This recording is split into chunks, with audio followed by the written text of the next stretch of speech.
নমস্কার। কান্তি ড্রাইভার অ্যাসোসিয়েশনের পক্ষ থেকে আমি দীপঙ্কর দাস, দক্ষিণ চব্বিশ পরগনা জেলা ও ডায়মন্ডহারবার ব্লকের ছোট্ট একটি কার্যকর্তা। আপনাদের সামনে একটি ভিডিও নিয়ে আসছি, সেই ভিডিওটা আপনারা দেখবেন। 50টি ট্রাক আটক করল পুলিশ।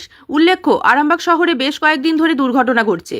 সেই কারণে শুক্রবার রাতে আরামবাগের জয়রামপুর এলাকায় খালাসি ছাড়া ট্রাকগুলিকে আটক করে পুলিশ। পুলিশ সূত্রে জানা গেছে, যেসব ট্রাকগুলিতে দুর্ঘটনা ঘটছে তার মূল কারণ ট্রাকের চালক থাকলেও খালাসি থাকছে না।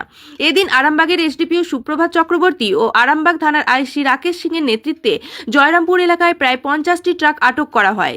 এ বিষয়ে আরামবাগের এসডিপিও সুপ্রভাত চক্রবর্তী জানান, ট্রাকগুলিতে খালাসি না থাকার কারণে দুর্ঘটনার প্রবণতা বেড়ে গেছে। সেই জন্য 50টি খালাসিবিহীন ট্রাককে আটক করা হয়েছে। তাদের বিরুদ্ধে আইনানুগ ব্যবস্থা গ্রহণ করা হবে। পশ্চিমবঙ্গ মোটর ভেহিকলসের রুলসে 236 নম্বর ধারা অনুযায়ী প্রতিটি মালবাহী হেভি গাড়ির খালাসি থাকা বাধ্যতামূলক।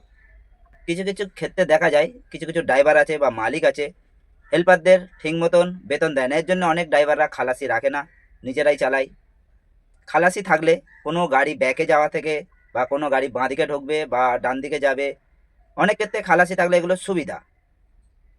কান্তি ড্রাইভার অ্যাসোসিয়েশনে জুড়ে থাকা সমস্ত ড্রাইভার দাদাভাইদেরকে বলবো, আপনারা খালাসি অবশ্যই রাখবেন। খালাসি যদি না রাখেন তাহলে সেকশন 192 পারমিটের শর্ত লঙ্ঘন করার জন্য ড্রাইভারের প্রথমবারের জন্য 10,000 টাকা জরিমানা হতে পারে। তাই সবাই সাবধানে থাকবেন, সাবধানে গাড়ি চালাবেন। জয় হিন্দ, জয় ভারত। কান্তি ড্রাইভার অ্যাসোসিয়েশন জিন্দাবাদ, ভারতীয় চালক জিন্দাবাদ, ড্রাইভার একটা জিন্দাবাদ।